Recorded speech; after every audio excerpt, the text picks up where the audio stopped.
Tu veux investir sur les crypto-monnaies, mais tu ne sais pas où on trouve les crypto-monnaies, combien de crypto-monnaies il existe, comment est-ce qu'on regarde la supply, le nombre de pièces en circulation. Bref, toutes ces informations qui concernent l'analyse fondamentale qui permettent d'analyser une crypto-monnaie avant d'y investir. Surtout déterminer le narratif, déterminer les secteurs dans lesquels ces cryptos sont listés. Eh bien, tout ceci, je t'apprends dans cette vidéo. Si tu ne me connais pas encore, je suis Jocelyn Ngongan, technicien en réseau de sécurité, investisseur dans les crypto-monnaies depuis 2016. Dans ces vidéos, je partage avec toi mon expérience, qu'elle soit bonne ou mauvaise, afin que toi, tu puisses profiter pleinement de ce boulot. Je suis également auteur d'un livre intitulé Les 50 techniques pour devenir crypto-millionnaire. Parce que la plupart ont tendance à croire qu'on parle de crypto-monnaie, on ne gagne de l'argent que en faisant du trading. C'est très faux. Il y a plusieurs façons qui existent pour pouvoir se faire de l'argent grâce aux crypto-monnaies. Si tu n'es pas encore abonné, c'est le moment de le faire. Et surtout, rejoins le canal Telegram parce que là-bas, il y a beaucoup de choses qui se passent. Allez.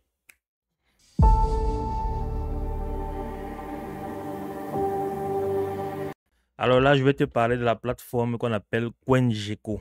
CoinGecko est une plateforme qui permet de lister plusieurs crypto-monnaies. La majorité, on va dire ça comme ça. Il y a d'autres plateformes qui existent. Ceci va être même un cas d'étude pour vous. CoinMarketCap. Vous allez peut-être faire le même travail que je vais faire ici avec CoinGecko. Donc, sur CoinGecko, par exemple, comme on peut voir ici en haut, on a Coin. Ça veut dire qu'il y a 15 714 crypto-monnaies listées sur CoinGecko. Il faut faire la différence. Il y a crypto-monnaie et il y a token. Les crypto-monnaies sont des monnaies qui ont leur propre blockchain. Et les tokens sont des cryptos qui sont issus de ces monnaies-là. Donc, qui utilisent leur écosystème pour pouvoir fonctionner. Ça, on va voir ça dans une autre vidéo. Donc, ensuite, il y a 1178 exchanges en décentralisé comme en centralisé. On a le market cap global. On a le volume sur 24 heures, la dominance du Bitcoin qui est de 54%. Je rappelle, elle était à 61% il y a quelques jours. On a la dominance de l'Ethereum qui est à 12,6. Donc, à eux deux, ils font pratiquement 57% de dominance sur le marché. C'est énorme. Ensuite, juste en bas, on a plusieurs mini déroulés. À ce niveau, si on a by market cap, sur le classement en fonction du market cap, on a les catégories. Justement, je vous parlais par exemple des narratifs. Quand tu investis sur une crypto, on te dit investir dans le narratif de l'intelligence artificielle, investir dans le narratif de RWA. En fait, tout ça ici, c'est sectionné et c'est classé en fonction de tous ces narratifs-là. On a les blockchains qui existent aussi, les Layer 1, Layer 2. Ensuite, on a Highlight, on a New Cryptocurrency, c'est celle qu'on vient de créer. Gainer and Loser, ceux qui sont les actifs qui ont performé et les actifs qui n'ont pas performé du tout. On a tout, Allcoin, toutes les monnaies, CompaCoin pour comparer un actif à un autre. Ce sont des outils très pratiques. En fait, CoinGecko recoupe vraiment de beaucoup d'outils pour pouvoir faire une analyse fondamentale. On a Converter, si tu as 1000 $, tu veux savoir combien ça va te faire un jeton, tu peux passer par ici. On a Global Chart, donc c'est toutes les métriques. Ceux qui aiment bien les analyses, chartistes, là, vous allez voir tout ça là. À ce niveau-ci, on a Exchange, Crypto Exchange, Decentralized Exchange, Derivative Exchange. On va voir ça. Ici, on a NFT. Bon, NFT Floor Price, NFT Related Coin, NFT Watchlist, NFT Global Chart. Et à ce niveau, on a Learn Crypto. Ceux qui veulent apprendre, par exemple, la crypto, sur CoinGecko, il y a cette possibilité-là. Il y a plein d'outils qui vont vous... Il y a plein de petits tips qui vont vous donner et vous apprendre plein de trucs sur plusieurs blockchains. On a News, on a Report, Learn and Earn, apprendre et gagner. Par exemple, Coinbase offre ça. Et ça sera l'occasion aussi pour vous de découvrir comment gagner des cryptos gratuitement en apprenant également. Ici, on a les produits Cryptofolio. Il y a la possibilité de suivre son propre wallet à partir de Cryptofolio. Moi, je le fais par exemple avec d'autres portefeuilles. Sans avoir accès à mon portefeuille principal, je peux avoir mon évolution personnelle. Donc, quand on va redescendre un peu plus bas, on aura ici le market cap global qui est de 3 trilliards, donc 3000 milliards exactement. À ce niveau-ci, on a le volume qui est de 268 milliards. On a trending. Ça veut dire que c'est les monnaies, par exemple, qui performent, qui ont une petite hype. Vous voyez, par exemple, on a mis trending là, on a mis la petite flamme là. Donc, parfois, tu peux essayer de guetter. Ça peut être un token qui vient de sortir et qui hype déjà, mais dont on n'en parle pas encore. Tu peux entrer, tu fouilles. Ici, on a gainer en loser, comme je disais tout à l'heure. Donc, dans CoinGecko, par défaut, les monnaies sont classées comme suite. On a Bitcoin, Ethereum, Tether, mais ces monnaies ne sont pas classées en fonction du prix, mais elles sont classées en fonction du market cap que voici. Donc, celui qui a le plus gros market cap, il est premier naturellement sur le Bitcoin. qui est à 1 trilliard. Donc, 1000 milliards, 1800 milliards de dollars. Il faut bien préciser ça. Ensuite, on a Ethereum qui vient avec 434 milliards. On a le TT qui est un stablecoin. Et on a Solana. Donc, ici, on a le prix. Ça, c'est la ligne des prix. On a l'évolution sur 1 heure, l'évolution sur 24 heures, l'évolution sur 7 jours et le volume sur 24 heures. Ensuite, c'est facile. Tu vas descendre jusqu'en bas, tu vas scroller, aller sur la page 2, page 3, et ainsi de suite, jusqu'à voir les 15 000 crypto-monnaies qui existent. Maintenant, si tu veux découvrir plutôt les monnaies qui sont dans certains narratifs, tu vas revenir juste en haut. Tu vas venir là par catégorie, tu cliques. Par catégorie, maintenant, tu vas voir, on a les smart contract platform. Là, on a Layer 1. Si je clique là, je vais avoir toutes les crypto-monnaies qui ont leur propre blockchain. Vous allez voir que le classement va changer. Là, on a Bitcoin, on a Ethereum, on a Solana, mais on a plus Tether. On a le BNB, le Canado, le Tron, Avalanche, Toncoin, Sui, Bitcoin Cash, NI Protocol, Aptos. Bref, toutes les crypto-monnaies qui ont leur propre blockchain seront listées à ce niveau-ci. Donc, si tu es intéressé pour investir sur les Layer 1, tu as de quoi faire. On va revenir là. On a les monnaies sur Proof of Stake, Multicoin, Alameda Research Portfolio. Là, tu peux voir leur portefeuille. On a Galaxy Digital Portfolio. Ici, on a la chance parfois d'avoir les portefeuilles de certaines structures qui sont déjà listées là. Donc, tu peux suivre l'évolution. Si tu ne sais pas quoi acheter, tu peux te référer à eux. Parce qu'on dit souvent de suivre ceux qui ont déjà réussi. On a Pantera Capital Portfolio. On a les mêmes. Voici, par exemple, un narratif qui va aussi vous intéresser. Tu vas cliquer là. Tu vas voir la liste de tous les mêmes coins qui sont déjà listés sur CoinGecko en fonction toujours de leur market cap. Donc, du plus costaud au plus petit. Le premier est naturellement le Dogecoin. 58 milliards de dollars. Ensuite, on a le Shiba, le PP, le Bonk, le Doc Wifat, le Bread qui est dans l'écosystème de Base, où moi j'affectionne particulièrement le Toshi. Je tenais juste à préciser ça dans le Pop 4. Et j'ai fait également un top 5 sur mes mêmes coins préférés. Si tu n'as pas encore vu, clique juste là en haut à gauche ou à droite.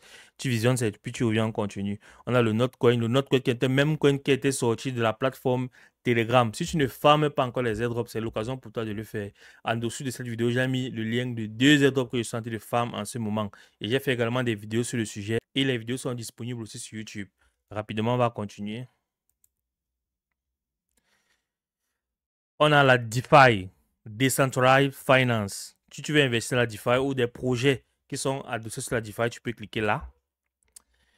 On a également Coinbase Venture Portfolio. On a Elon Musk Inspired. Donc, toutes les monnaies qui sont inspirées peut-être d'Elon Musk. Il y a parfois la hype dessus, étant donné qu'il fait partie même du gouvernement américain maintenant. Du moins, associé au gouvernement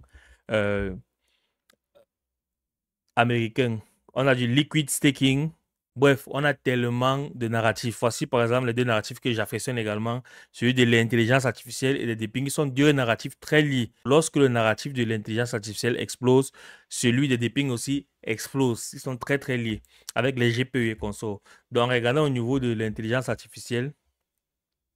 Vous allez voir, on a le NI protocole qui est en tête de liste avec un market cap à 7 milliards de dollars, suivi de BitTensor, Render. Render, par exemple, il est dans le déping et l'intelligence artificielle. C'est ce qu'il disait tout à l'heure.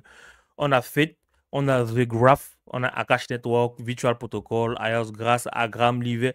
Bref, tous ces tokens-là, vous aurez le temps de les analyser. Maintenant, on va regarder. Quand tu trouves dans une crypto, comment est-ce que tu vas l'acheter? Où est-ce que tu vas l'acheter et quelles métriques tu dois regarder. Je vais prendre l'exemple de, je vais scroller là, je vais prendre une crypto-monnaie au hasard. Bon, on va prendre le BitTensor au hasard. Ok, je clique là sur BitTensor. Quand ça s'affiche, là j'ai le rang, il est 36e sur CoinGecko. Le prix, 564 $ et la variation. Maintenant, juste en bas, on a le market cap. On a le full diluted market cap. Je vais vous expliquer comment on trouve ça. On a l'évolution sur 24 heures. Circulating supply sur le nombre de pièces qui y a en circulation actuellement. Total supply sur le nombre de pièces qu'il y aura au total. Il n'y aura pas plus de 21 millions comme le Bitcoin. Et le max supply, c'est ce qu'il y aura en définitive. Parce qu'il y a une différence entre le total supply qui n'est pas encore en circulation, le max supply qu'on aura totalement et le circulating supply. Donc, je reviens juste en haut. Pourquoi le market cap ici est différent du full diluted valuation?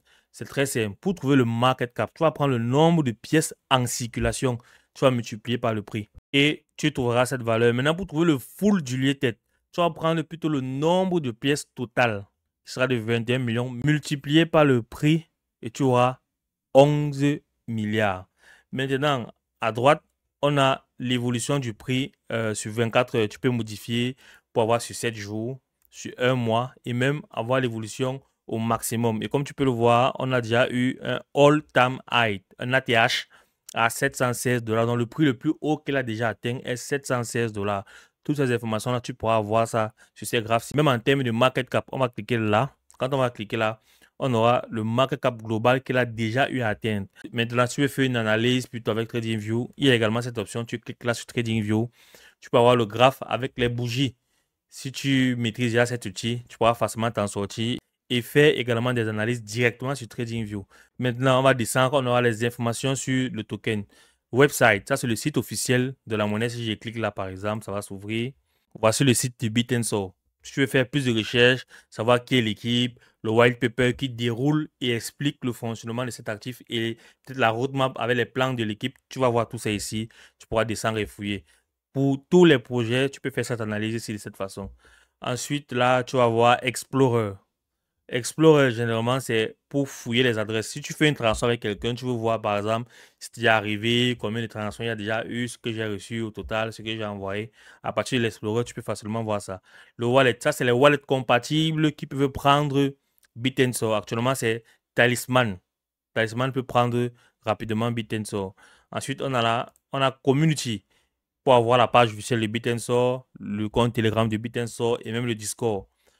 On a la source, GitHub, c'est les informations, ça c'est réservé par exemple aux développeurs. Ceux qui sont à l'aise avec cet outil, vous pouvez aller le voir. On a l'API également de Bit'nSoul qui est là. Et on a la catégorie ou le narratif auquel Bit'nSoul appartient. On a Artificial Intelligence, l'intelligence artificielle.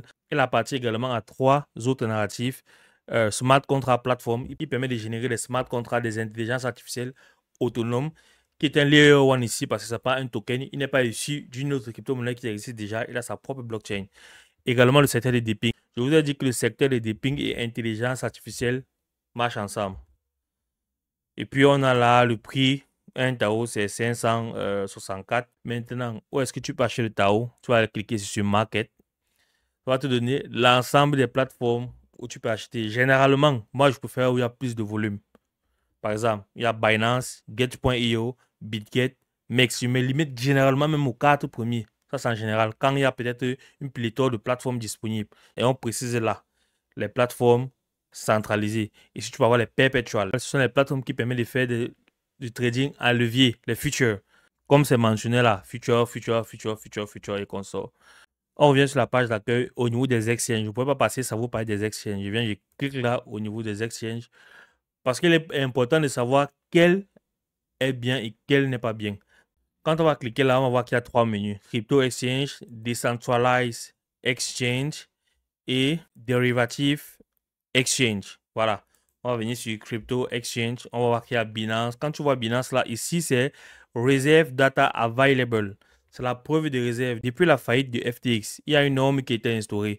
Le fait que chaque plateforme a l'obligation de montrer la preuve de réserve. Au cas où il y a hack, est-ce qu'ils sont capables de rembourser? Vous allez voir dans cette mention-là, sur ces plateformes-là. Donc, si vous partez sur une plateforme qui n'a pas cette mention, gars à vous. Comme on va voir ici, voici 2 plateformes qui n'ont pas cette mention-là.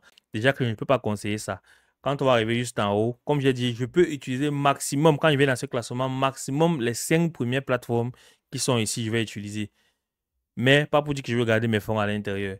Ensuite, on a Decentralized Exchange. Ce sont les échangeurs décentralisés. Ou pour te connecter, tu auras besoin d'un wallet décentralisé style MetaMask, Coinbase Wallet, Trust Wallet, Phantom Wallet et j'en passe.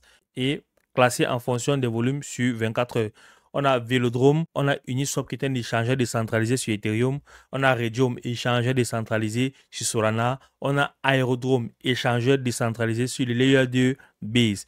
Ainsi de suite, vous allez voir la plupart des échangeurs décentralisés qui existent. On a même aussi celui de PancakeSwap qui est un échangeur décentralisé de Binance. Ensuite, on a les dérivatifs où on peut faire du trading avec effet de levier sur les futures. Listez là bien évidemment. Comme cette plateforme, si j'ai dit, il n'y a pas de mention de preuve de réserve, je n'y touche pas. Je me consacre par exemple sur les 3 plateformes. Et si tu es intéressé par le trading à effet de levier sur les plateformes décentralisées, il y a la plateforme DYDX. Je vais te montrer à quoi ça ressemble. On va venir là, on va taper DYDX. Voilà, je clique là, tac. Je descends là, website, je clique, tac. Et comme j'ai dit, ça c'est une plateforme décentralisée de trading avec effet de levier. Pour l'utiliser, il faut forcément se connecter avec un portefeuille du type MetaMask, Kepler, Talisman, Phantom, Wallet Connect, Coinbase, Wallet ou encore OKX. Bon, tu as la possibilité de mettre en français également, hein. C'est très simple. Donc, si cette vidéo t'a plu, n'hésite pas à mettre en commentaire le type de plateforme que tu voudrais que j'analyse également et dont j'explique le fonctionnement. Et abonne-toi, rejoins-nous également sur Telegram.